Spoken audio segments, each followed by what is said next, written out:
স্বাগত রাত ৯টায় বাংলাদেশের সঙ্গে আছি আমি জাহিদ হোসেন। আর সবশেষের খবরের আলোচনার বিশ্লেষণ সাথে নিয়ে আছে আমি মাহমুদা মমিতা। খেলার আনন্দ হতাশার খবর নিয়ে থাকছি অনুপম দেব। শুরুতে জানিয়ে দেব শিরোনাম। ক্ষমতায় গেলে প্রধানমন্ত্রীর ক্ষমতায় ভারসাম্য আনবে বিএনপি, ভিশন 2030 ঘোষণা।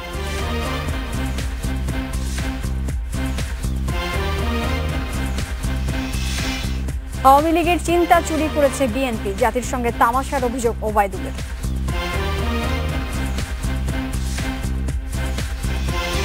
প্রস্তুতি ম্যাচে টাইগারদের রানের পাহাড়, সরাসরি বিশ্বকাপে খেলার সুযোগ ট্রাই নেশন সিরিজে।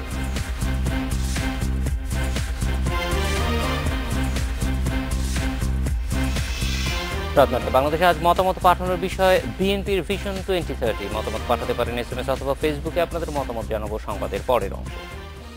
ক্ষমতায় গেলে সংবিধান সংশোধন করে প্রধানমন্ত্রীর ক্ষমতায় ভারসাম্য আনবে বিএনপি। প্রধানমন্ত্রীর একক নির্বাহী ক্ষমতা দেশে এক নায়কতান্ত্রিক শাসনের জন্ম দিয়েছে বলে মন্তব্য করেছেন বিএনপি চেয়ারপারসন খালেদা জিয়া।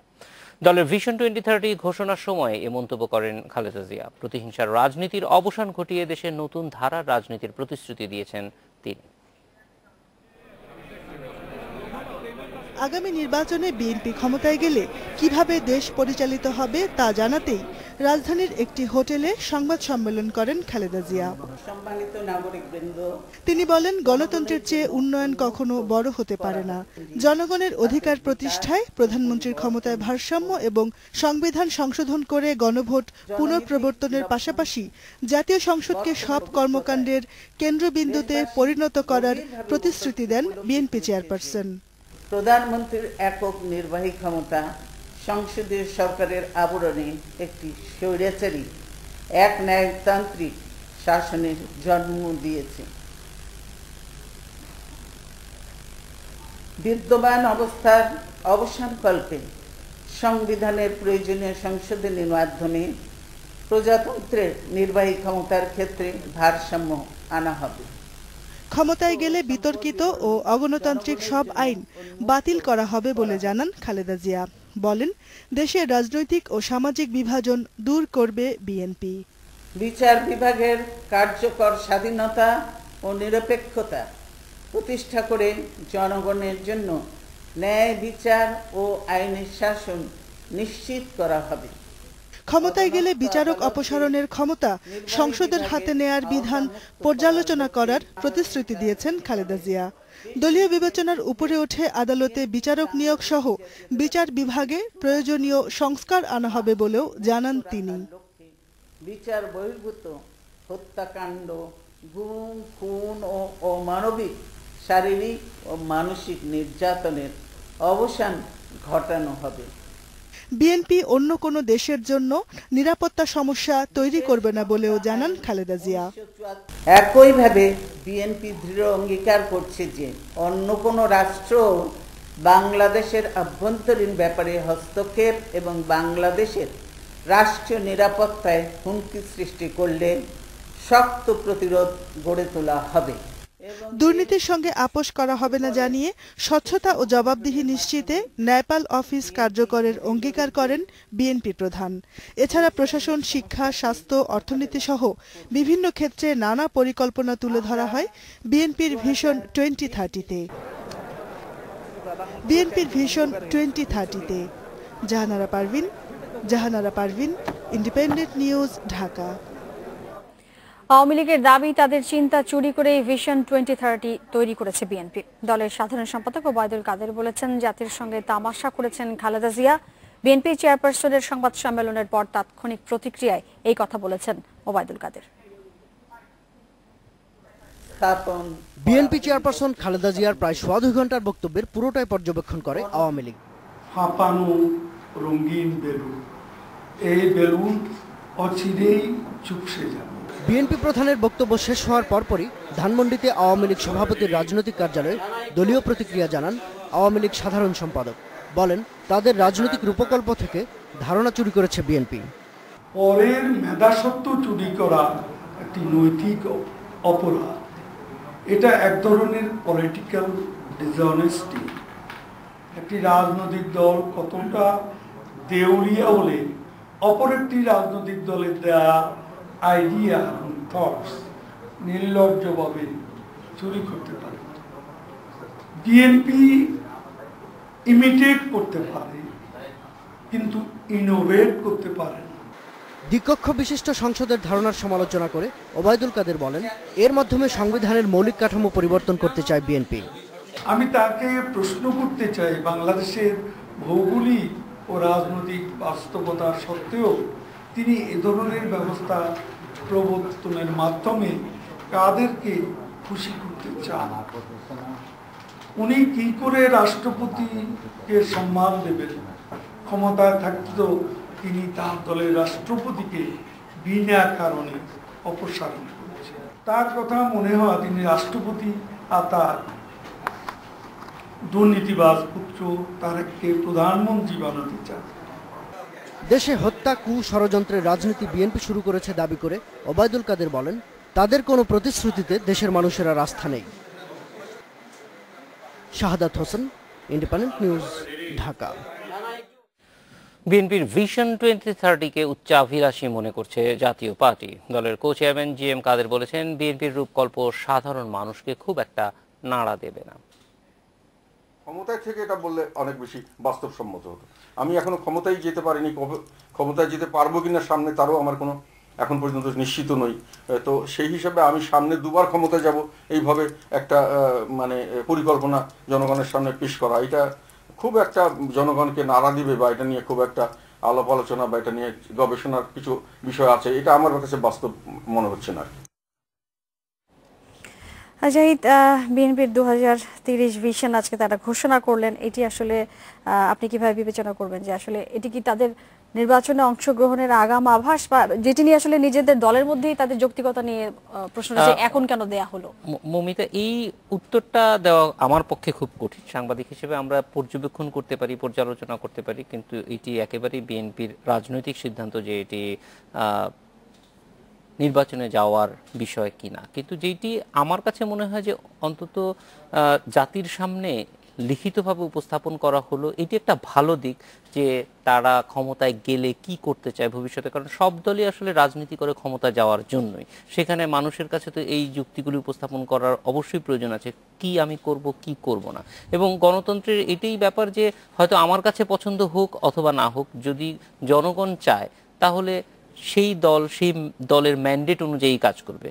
ওই ম্যান্ডেটের বাইরে যাওয়াটা তখন কিন্তু এই যে আমাদেরও সাংবাদিকতার একটা কাজ চলে আসে, তখন আমরা এটা একটা ক্রস চেক করে দেখতে পারবো যে এই কথাটা খালেদা জিয়া বলেছিল ভিশন 2030-তে, কিন্তু সেই অনুযায়ী কাজ করছেন না, করাটা কতটুকু সহজ বা সেগুলি মানে একটা মানুষও এটা পর্যালোচনা করতে পারে। তবে একই সঙ্গে এইটাও মনে রাখতে হবে যে বাংলাদেশে বিভিন্ন সময় এই ধরনের এমনকি রাজনৈতিক দলগুলো নির্বাচনের আগে যে ইশতেহার ঘোষণা করে সেগুলিও বাস্তবায়ন করা হয়নি। এখানে প্রচুর তথ্য আছে আমরা দেখতে পাচ্ছি যেগুলি 90 বা তার পরবর্তী সময়ের ইশতেহারগুলিতেও ছিল এবং প্রতিশ্রুতি ছিল, সেগুলি বাস্তবায়ন হয়নি। অনুপম, 256টা পয়েন্ট এখানে, এবং আমি মোটামুটি সবগুলোই পড়েছি। এখন আমি বিশেষজ্ঞ মতামত হয়তো আসবে, আমরা কিছুক্ষণের মধ্যেই পাবো, আজকে সারাদিনে, আগামীকালও হয়তো আসবে। কিন্তু আমার ব্যক্তিগতভাবে এটা বেগম খালেদা জিয়ার যে এই পয়েন্টগুলো পড়লেন এবং আমি নিজে পয়েন্টগুলো পড়লাম, তাতে আমার মনে হচ্ছে যে ওবায়দুল কাদের যে কথাটি বলছিলেন দ্বিকক্ষ বিশিষ্ট সংসদের ধারণা, এরকম কয়েকটি ধারণা ছাড়া বাকি সবগুলোকে কিন্তু মোটামুটি 3টা ভাগে ভাগ করা যেতে পারে চাইলে। বেশিরভাগ এখানে হচ্ছে যে যেই জিনিসগুলো আসলে সচরাচর হয়েই থাকে সেই বিষয়গুলো, সেটি হচ্ছে একটি বড় অংশ। দ্বিতীয় বিষয়টি হচ্ছে আপনি যেটি বলছিলেন যে আগে বিএনপি ক্ষমতায় থাকতেও তাদের প্রতিশ্রুতি ছিল কিন্তু তারা বাস্তবায়ন করেননি, সেই প্রতিশ্রুতিগুলো আবার, সেটি হচ্ছে দ্বিতীয়টি। তৃতীয়টি হচ্ছে এখন আওয়ামী লীগ ক্ষমতায় থাকতে যে জিনিসগুলো হচ্ছে এরই মধ্যে সেই জিনিসগুলোকে আরো একটু এগিয়ে নেওয়া। তবে আমি এইটার মধ্যে একটা জিনিস মনে করি যে রাজনৈতিক সংস্কৃতির পরিবর্তনের যে প্রতিশ্রুতি দেওয়া হয়েছে সেটার জন্য ক্ষমতায় যাওয়ার দরকার নেই, আজকে থেকে এটা করা সম্ভব। সেই ক্ষেত্রে আমার মনে হয় যে অন্য দল কি করলো না করলো সেটা না দেখে বিএনপি এটা বাস্তবায়ন শুরু করবে। নিশ্চয়ই দেখা যায়। আমরা এবার একটা 40 সেকেন্ডের বিরতি নিচ্ছি। রাজধানীর বনানীর একটি হোটেলে ধর্ষণের ঘটনায় 2 তরুণীর করা মামলায় 4 দিন পরেও আসামিদের গ্রেপ্তার করতে পারেনি পুলিশ। ওই ঘটনা এবং পরবর্তী পরিস্থিতি নিয়ে মামলার এক বাদীর সঙ্গে কথা বলেছেন আমাদের বিশেষ প্রতিনিধি নাফিজা দৌলা। শুনেছি অনেক জায়গায় যে পুলিশ নাকি এখানে 25 লাখ টাকা দিচ্ছে, তো আমি এটা বলবো যে এটা পুলিশের ব্যর্থতা, পুলিশের গাফলতি, আর কিছুই না। পুলিশ ইচ্ছা করলেই পারে তারা করছে না। ওই সাফাতদের বাসায় যে চা নাস্তা খেয়ে সাফাতকে অ্যারেস্ট না করে বের হয়ে আসছে। কেন এরকম করলো তারা? আমি একটা মামলা করতে গেছি, ঠিক আছে? তো পুলিশের উচিত ছিল না যে মানে সাথে সাথে আমার মামলাটা রেকর্ড করার আর সাথে সাথে ক্রিমিনালদের ধরা? তারা কিন্তু সেটা করেনি। তারা কিন্তু তাদেরকে সুযোগ দিয়েছে যে পালিয়ে যাও। একটা মেয়ে কি কখনো চাবে যে তার নামের আগে ধর্ষিতা কথাটি উল্লেখ থাকুক? এটা আমি কিন্তু যাদের নামে মানে মামলা করেছি তারা কিন্তু অনেক প্রভাবশালী। তো আমার মধ্যে একটা ভয় থাকবে, যেহেতু সারা টাকা দিয়ে নাকি পুলিশকে কিনে ফেলেছে, তো আমার পিছনে মাফিয়া লাগিয়ে টাকা দিয়ে আমাকে মেরে ফেলতে বা আমার ফ্রেন্ডদেরকে মেরে ফেলতে কত। তো এটার জন্য আমি একটু মানে নিরাপত্তাহীনতায় ভুগছি, এটা আমি বলবো। মানে নিয়ে যাওয়ার পরে পিস্তল দেখি, অনেক ভয় ভীতি দেখিয়েছে। আমাদের 4 জনকে কিন্তু আলাদা আলাদা রুমে আটকে রেখেছিল। পায়ে ধরে বসেছিলাম, এটা মানে পায়ে ধরে বসেছিলাম যাতে আমাদের সবাইকে ছেড়ে দেয়। আমাদেরকে সামান্য পানিটা পর্যন্ত খেতে দেয়নি, সামান্য পানিটা পর্যন্ত খেতে দেয়নি। ওরা আমাদেরকে অনেক হুমকি দিচ্ছিল।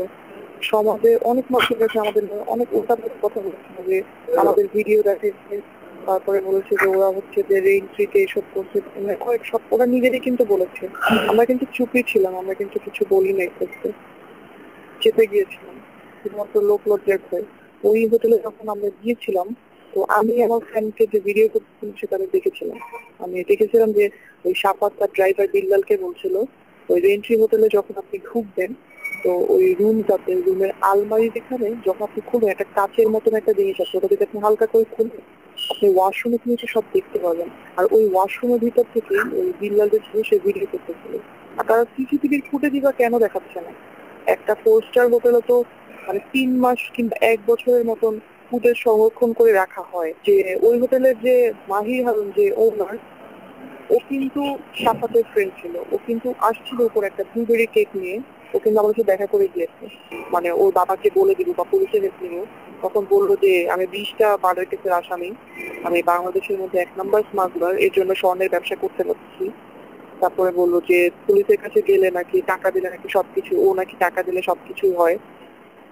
তারপরে বললো যে মানে মার্ডার কেসে আসামি হয়েই তো করে আমাদের মানে আমাদের সামনে আর কি দাঁড়িয়ে আছে। এভাবে বলতেছে যে আমি মার্ডার কেসের আসামি হয়েও আমি সাফাত আহমেদ তোদের সামনে দাঁড়িয়ে আছি, এভাবে কথা বলেছে।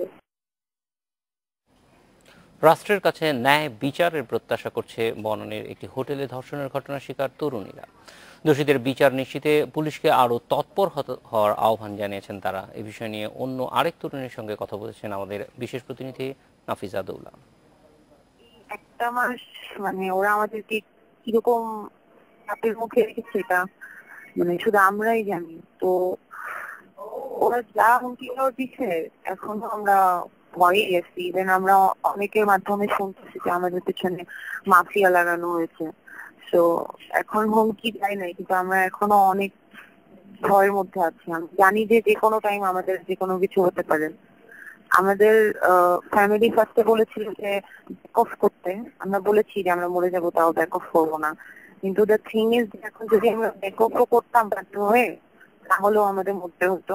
কারণ আমরা প্রথমেই যেতে চেয়েছিলাম। আমাদের বাকি 2 জন যারা, তারা আমাদেরকে অনেক ডিমোটিভেট করে। তারা বলে যে ঈশ্বরের কোনো লাভ হবে না। ওরা অনেক ভয় পাচ্ছিল যে কোনো লাভ হবে না, যে ওরা অনেক প্রভাবশালী, ওরা সবকিছু করতে পারবে, এগুলো বলতেছিল। তো তারপরে আমরা দেখি যে কিছুদিন আগে আমাদের কিছু ফ্রেন্ড এসে বলে যে টিভিতে গিয়ে নাকি ওরা শুনে যে আমাদের কোনো ভিডিও আছে। তো তখন আমরা ব্যাপারটা জানতেছি যে আমরা চুপ করেই আছি, কিন্তু মানে ওরা নিজেরাই বলে বেড়াচ্ছে আমাদের নাকি ভিডিও আছে। এটা নাকি ওরাই বলে বেড়াচ্ছে যে আমরা খারাপ কাজ করতে গেছি, আমাদের ভিডিও আছে। তো ঘটনাটা যদি এভাবে উল্টোভাবে ছড়ায় তাকে ভালো যে আমরা নিজেরাই এগিয়ে আসি, বলি যে আমাদের সাথে কি হয়েছে। বনানীতে ধর্ষণের ঘটনার পর অভিযুক্ত সাদমান শাকিব ঘটনা ধামাচাপা দেওয়ার জন্য সামাজিক যোগাযোগের মাধ্যমে মামলার এক বাদীর সঙ্গে কথা বলেছিলেন। সেই কথোপকথনও এসেছে আমাদের কাছে।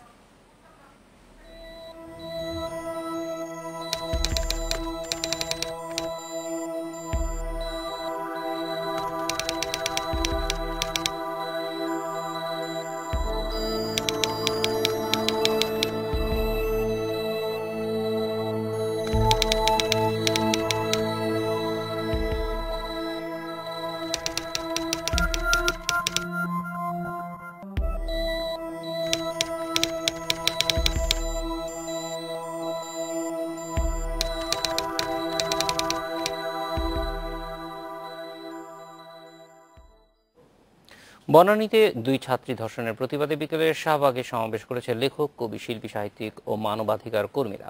ধর্ষণের ঘটনায় তীব্র ক্ষোভ জানিয়ে দ্রুত অভিযুক্তদের গ্রেপ্তার ও কঠোর শাস্তির আহ্বান জানান তারা। রাষ্ট্র ও পুলিশের ভূমিকার সমালোচনা করেন তারা। প্রতিবাদ সমাবেশে বলা হয়, তনুসহ বনানীর ঘটনার বিচারে তালবাহানা করছে রাষ্ট্র। 2 ছাত্রী ধর্ষণের প্রতিবাদ জানাতে বনানী থানা, রিএন্ট্রি রেস্তোরাঁ ও আপন জুয়েলার্সও ঘেরাও করার কর্মসূচি দেওয়া হবে বলে জানান বক্তারা। পরে শাহবাগ থেকে টিএসসি পর্যন্ত বিক্ষোভ মিছিল করেন কবি, শিল্পী, সাহিত্যিক ও মানবাধিকার কর্মীরা। 25 বছর আগে সমাবেশ আরো বড় হবে। এই সমাবেশ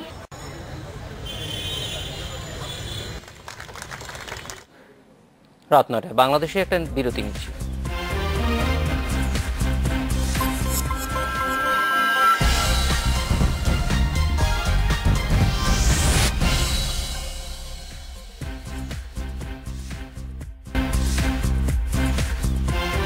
নটা 24-এ ফিরে এলাম রাত 9টায় বাংলাদেশে। ময়মনসিংহের ঈশ্বরগঞ্জে দুর্বৃত্তদের হামলায় আহত আহমেদিয়া মসজিদের ইমাম মোস্তাফিজুর রহমানের অবস্থা এখন আশঙ্কাজনক। ঢাকা মেডিকেলে তার অস্ত্রোপচার হয়েছে। আহমদিয়া সম্প্রদায়ের মসজিদে ইমামতির কারণেই তার উপর হামলা হয় বলে পুলিশের কাছে স্বীকার করেছেন আটক আহাদ। এই ঘটনায় আহাদ সহ 3 হামলাকারীকে আসামি করে মামলা করেছেন মসজিদের নতুন ইমাম। কাদিয়ানী মসজিদের ইমাম মোস্তাফিজুর রহমানের উপর হামলার পর থমথমে অবস্থায় ঈশ্বরগঞ্জে। সোমবার রাতের ঘটনা ভুলতে পারছেন না প্রত্যক্ষদর্শীরা। লগে আমি আসছি, সারাদিনকে ঢুকছে, ঢুকিয়া পরে তো মরলাম, হামাইতে মরলাম রে দরিয়াচ্ছে কুবাইতাছে। পুলিশ বলছে কাদিয়ানীদের হয়ে ইমামতি করার কারণেই হামলা চালানো হয়েছে। প্রাথমিক জিজ্ঞাসাবাদে এই তথ্য দিয়েছে আটক হামলাকারী আহাদ। অবশ্য ঘটনার বিস্তারিত জানায়নি পুলিশ। কাছ থেকে অনেকগুলো তথ্য পেয়েছি, তার সাথে কে ছিল, কারা ছিল, কেন সে করেছে, এই কথাগুলো মোটামুটি বলেছে, কিন্তু আমাদের ইন্টারভিউশন এখনো শেষ হয়নি এবং তার সাথে যারা ছিল তারা পলাতক আছে, তাদেরকে গ্রেপ্তারের স্বার্থে আমাদের অনেক কথা এখন বলা যাচ্ছে না। ঘটনার পর থেকে মোতায়েন রয়েছে অতিরিক্ত পুলিশ, তাতেও কাটছে না আতঙ্ক। কোনো অসুবিধা নাই, আমরা যদি পথে সাম্য পথে না যায় আমরা প্রশাসনের দেখবো, থাকবো, এই নিশ্চয়তা তাদেরকে সবাইকে দিয়েছে আর কি। সোমবার রাতে ঈশ্বরগঞ্জের খানপুরে কাদিয়ানীদের মসজিদে ঢুকে হামলা চালায় 3 দুর্বৃত্ত। তাদের একজনকে ধরে গণপিটুনি দিয়ে পুলিশে দেয় স্থানীয় লোকজন। গুরুতর আহত মোস্তাফিজুর রহমান ঢাকা মেডিকেলে চিকিৎসাধীন। খানপুরে কাদিয়ানীদের ওই মসজিদে নিয়োগ দেওয়া হয়েছে একজন নতুন ইমাম। Independent news desk. আরো কিছু খবর আছে, জানার আগে অনুপমের কাছ থেকে জানবো আজ ট্রাই নেশন সিরিজ শুরু হওয়ার আগে যে বাংলাদেশের একমাত্র প্রস্তুতি ম্যাচ সেটি চলছে এবং বাংলাদেশ কিন্তু বিশাল একটি টার্গেট দিয়েছে, 395 রান, প্রায় 400-র কাছাকাছি। সাব্বির সেঞ্চুরি করেছেন এবং এরই মধ্যে আমরা দেখতে পাচ্ছি যে 92 রান করেছে আয়ারল্যান্ড 2 উইকেটে। তো সেই ক্ষেত্রে আসলে মোটামুটি বলা যায় যে এর আগে যে 10 দিন ধরে আমরা ইংল্যান্ডে সাসেক্সে প্রস্তুতি নিয়েছে বাংলাদেশ, ক্যাম্প ছিল সেখানে, সেটার একটা ভালো ফল দেখা যাচ্ছে। এখন দেখা যাক ট্রাই নেশন সিরিজে আসলে বাংলাদেশ সেই প্রস্তুতির ফলাফল দেখাতে পারে কিনা। এই খবরগুলো জানিয়ে দিব, তবে তার আগে একটা বিরতি নিচ্ছি, ফিরে এসে থাকছে। বাংলাদেশ সফরে ইতিবাচক সাড়া দিয়েছে ক্রিকেট অস্ট্রেলিয়া, চূড়ান্ত সূচির অপেক্ষা।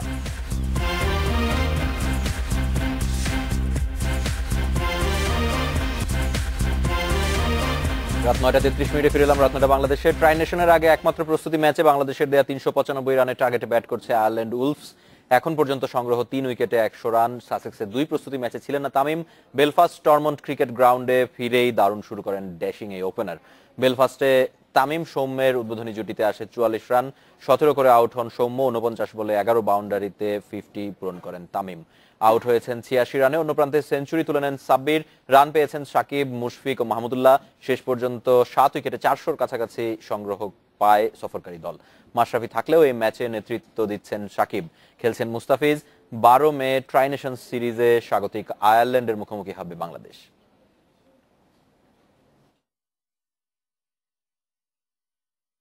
2019 বিশ্বকাপে সরাসরি কোয়ালিফাই করার পথে এগোনোর সুযোগ বাংলাদেশের সামনে। আয়ারল্যান্ডের ট্রাই নেশন সিরিজে 4টি ম্যাচ পাচ্ছে টাইগাররা। সবকটি জিতলে 6 রেটিং পয়েন্ট বাড়বে মাশরাফিদের। 91 থেকে রেটিং 97-এ পৌঁছে যাবে। সেক্ষেত্রে প্রথমবারের মতো র্যাঙ্কিংয়ে 6-এ উঠে আসবে বাংলাদেশ। তবে সব ম্যাচ হারলে হবে বড় ক্ষতি। 7 রেটিং হারিয়ে নেমে যাবে 8 নম্বরে। আয়ারল্যান্ডের বিপক্ষে 2 জয় আর নিউজিল্যান্ডকে একবার হারালেও লাভ আছে টাইগারদের। তখন 94 রেটিং নিয়ে এক ধাপে গিয়ে 6-এ উঠবে মাশরাফির দল। আয়ারল্যান্ডের কাছে 1 ম্যাচ আর নিউজিল্যান্ডের সঙ্গে দুটিতেই হারলে 3 রেটিং পয়েন্ট হারাতে হবে। 7 থেকে 8-এ নেমে যাবে বাংলাদেশ। বর্তমানে 2 পয়েন্টে এগিয়ে বাংলাদেশের উপরে শ্রীলঙ্কা, 8-এ থাকা পাকিস্তানের সঙ্গে ব্যবধান 3 পয়েন্টের।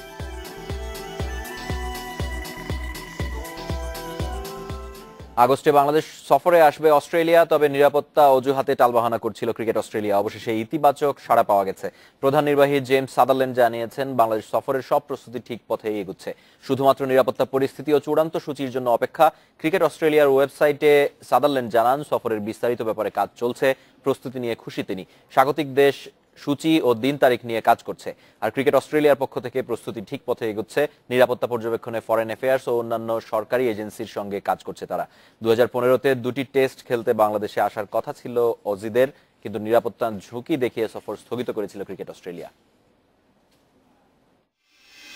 ভিসেন্তে কালদেরনে অসম্ভব লক্ষ্যে নামছে Atletico Madrid. Champions League final নিশ্চিতে নগর প্রতিদ্বন্দ্বী রিয়ালকে হারাতে হবে অন্তত 4 গোলের ব্যবধানে। নির্ভর থাকছেন না রিয়াল বস জিনেদিন জিদান, জয়ের জন্যই খেলবে গ্যালাকটিকোস। ম্যাচ শুরু বাংলাদেশ সময় রাত 1:15-টায়।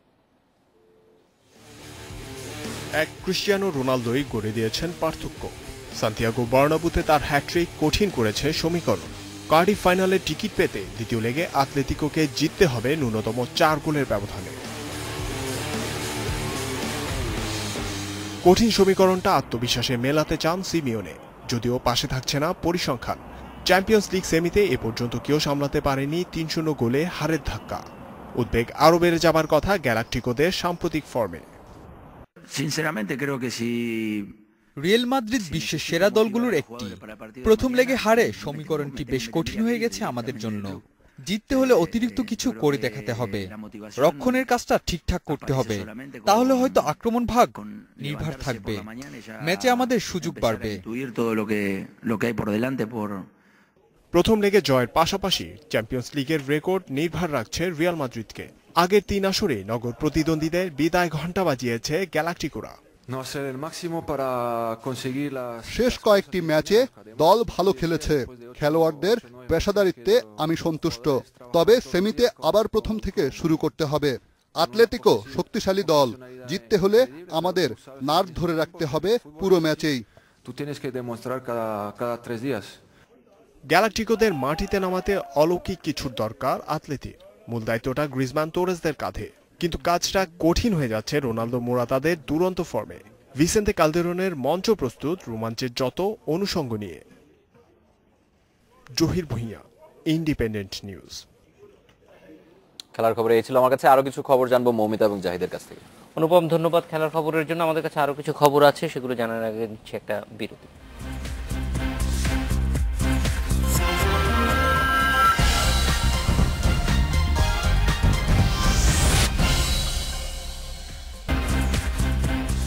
নটা 47 ফিরে এলাম রাত 9টা বাংলাদেশে। বর্ণিল শোভাযাত্রা, পঞ্চশীল গ্রহণ আর পূজা অর্চনার মধ্য দিয়ে সারা দেশে উদযাপন হচ্ছে বুদ্ধ পূর্ণিমা। এ উপলক্ষে বৌদ্ধ মন্দিরে রয়েছে উৎসব মুখর পরিবেশ। বুদ্ধের বাণী প্রচারের মাধ্যমে সবার দুঃখ ঘোচানোর আহ্বান জানিয়েছেন বুদ্ধ সাধকেরা। দিনের শুরুতেই শোভাযাত্রার মধ্য দিয়ে বুদ্ধের জন্মোৎসব শুরু হয় রাঙামাটির রাজবন বিহারে। এরপর পূজা, পঞ্চশীল গ্রহণ, সংঘদান, অষ্টপরিষ্কার দান সহ নানা কর্মসূচি পালন করেন বুদ্ধের অনুসারীরা। সম্যক সম্বুদ্ধ গৌতমকে আমরা পরম শ্রদ্ধা ভরে নতশিরে সশ্রদ্ধ বন্দনা নিবেদন করছি। বৈশাখের এই পূর্ণিমাতেই জন্মগ্রহণ, সিদ্ধি ও মহানির্বাণ লাভ করেছিলেন গৌতম বুদ্ধ। দিনটিতে তাই বুদ্ধের অহিংসার বাণী ছড়িয়ে জগতের সকল প্রাণীর সুখ শান্তি কামনা করা হয়। আমরা এটাই অনুধাবন করতে পারি যে জগতে মহাপুরুষের উৎপত্তির প্রয়োজনীয়তা অবশ্যই রয়েছে এবং সেই সাথে জ্ঞান লাভ করার প্রয়োজনীয়তা রয়েছে। সেই জ্ঞান যাতে অন্যদেরকে বিলিয়ে দেওয়া যায়। বান্দরবানের রাজবাড়ি মাঠ থেকে শোভাযাত্রা বের হয়, পরে রাজগুরু বিহারে গিয়ে প্রার্থনায় অংশ নেন বুদ্ধ ভক্তরা। এ সময় চন্দন জল ছিটানো হয় বোধি বৃক্ষমূলে। চট্টগ্রামের সবচেয়ে বড় আয়োজন নন্দনকানন কেন্দ্রীয় বৌদ্ধ মন্দিরে। সকাল থেকেই সেখানে জড়ো হয় নানা ধর্মবর্ণের মানুষ। সবাই সুখী হবে, কল্যাণের পথে দেশ এগিয়ে যাবে, এটাই আমাদের কামনা। কক্সবাজারের রামুর ঐতিহাসিক রাংকোট বৌদ্ধ মন্দিরে ভোররাতেই শুরু হয় বুদ্ধের ৮৪,০০০ ধর্মস্কন্ধ পূজা। প্রায় ২৩০০ বছরের প্রাচীন এই মন্দিরে পূজায় অংশ নেন হাজারো নারী পুরুষ। এই প্রার্থনায় বলা হয়েছে দেশের মঙ্গল হোক, আমাদের বাঙালি জাতির জয় হোক এবং সমগ্র জাতির ধর্ম বর্ণ নির্বিশেষে সকলের শুভ উদ্যোগ হোক। এদিকে সিলেটে সমবেত প্রার্থনা, আলোচনা ও মধ্যাহ্নভোজের আয়োজন করা হয়। তবে হাওড়াঞ্চলে ব্যাপক ফসলহানির কারণে এবার আনুষ্ঠানিকতা অন্য বছরের তুলনায় কিছুটা কম। Independent news desk. জাহিদ এবং অনুপম, বিএনপির ভিশন 2030 নিয়ে বেশ কিছু মতামত আমাদের কাছে এসেছে। আওয়ামী লীগের দেখা দেখি বিএনপি ভিশন দিয়েছে এটি বলছেন রিপন, এবং সানাউল্লাহ তিনি বলছেন বিএনপির ভিশন 2030 আওয়ামী লীগের উন্নয়নের কাছে দাঁড়াতে পারবে বলে মনে হচ্ছে না। জাকির বলছেন আমার মনে হচ্ছে বিএনপির ভিশন 2030 জনগণকে নাড়া দেবে না। সাদেক মনে করছেন বিএনপির ভিশন 2030 দিয়ে অন্য রাজনৈতিক দলের মতো জাতীয় আস্থা অর্জন করতে চায়। মুকুলের বক্তব্য, এই ভিশন সামনে রেখে দলকে সংগঠিত করে এগিয়ে যেতে হবে। সজীব বলছেন বিএনপির ভিশন গুরুত্বপূর্ণ নয়, জনগণের মন জয় করাটাই আসল। লিটন বলছেন এসবে তেমন লাভ হবে না, আগে নিজেদের অবস্থান বদলাতে হবে। সৌরভ বলছেন বিএনপির ভিশন 2030 একটি অপরূপ প্রকল্প, যার মাধ্যমে আগামীতে ক্ষমতায় যাওয়ার পরিকল্পনা বিদ্যমান। রবিউল বলছেন আশা করছি বিএনপি এখান থেকে ঘুরে দাঁড়াতে পারবে। আর নাজমুল বলছেন দেশ ও জাতির কল্যাণে কাজ করার মানসিকতা তৈরি না হলে বিএনপি কখনো ক্ষমতায় যেতে পারবে না। যাই হোক জাহিদ, এটা অনেক মতামত এবং আলোচনা হয়েছে। আমাদের কাছে আরো কিছু খবর আছে, সেগুলো জানিয়ে দিচ্ছি। জীবন্ত শিল্পকর্ম যার আরেক নাম বনসাই। নাগরিক জীবনে বনসাই প্রকৃতিপ্রেমী শৌখিন মানুষের আশ্রয়। 100 প্রজাতির 400 বনসাই নিয়ে রাজধানীতে শুরু হয়েছে শিল্পী KM সবুজের তৃতীয় একক প্রদর্শনী।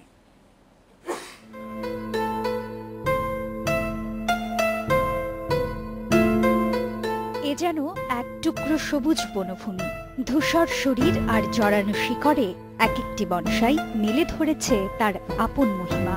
শুধু আকারের জন্য নয়, এই বৃক্ষ ভাস্কর্যের মধ্য দিয়ে শিল্পী প্রকাশ করছেন তার নন্দন। বনসাইয়ের একজন নিখুঁত কারিগর KM সবুজ। 21 বছর ধরে বনসাই নিয়ে কাজ করছেন নিবিড়ভাবে। তার পরম যত্নে টিকে থাকা বনসাইগুলো নিয়ে এটি শিল্পীর তৃতীয় একক প্রদর্শনী। বনসাই মানে অনেক দাম, আসলে কিন্তু এটা তা না, কিছু দাম আছে। হ্যাঁ, বড় গাছ যেগুলো অনেক বয়স্ক গাছ, ওর দাম অনেক বেশি, কিন্তু ছোট ছোট গাছের জন্য 1000 বা 2000 টাকার মধ্যে হতে পারে, এটা মানুষ এখনো চিন্তা করে না। আর এই 1000-2000 টাকা গাছের মেসেজটা পৌঁছে দেওয়ার জন্য আমাদের এই আয়োজন। প্রদর্শনীতে কথায় কথায় জাতীয় পর্যায়ে বনসাইয়ের প্রদর্শনী আয়োজনে সরকারের সহযোগিতা চাইলেন সবুজ। আমাদের কিন্তু সরকার বলতে পারে যে ন্যাশনালি ভাবে একটা বনসাই এক্সিবিশন হবে, কারণ বনসাই কৃষিরও যেমন একটা অংশ, আপনার যেমন এনভায়রনমেন্টের একটা অংশ, আপনার ফরেস্টের একটা অংশ, কাজে এটাকে বাদ দেওয়ার কোনো সুযোগ নাই। প্রদর্শনীতে স্থান পেয়েছে বট, চায়না বট, আম বট, অশ্বত্থ, নিশিন্দা, হিজল, তমাল সহ 100 প্রজাতির 400টি বনসাই। দাম পড়বে 1000 টাকা থেকে শুরু করে 5 লক্ষ টাকা পর্যন্ত। লিভিং আর্টের আয়োজনে গুলশানের ক্যাডেট কলেজ ক্লাবে এ প্রদর্শনী চলবে 12 মে পর্যন্ত। Tabina Shabnam, independent news, Dhaka. এই ছিল রাত 9টায় বাংলাদেশে।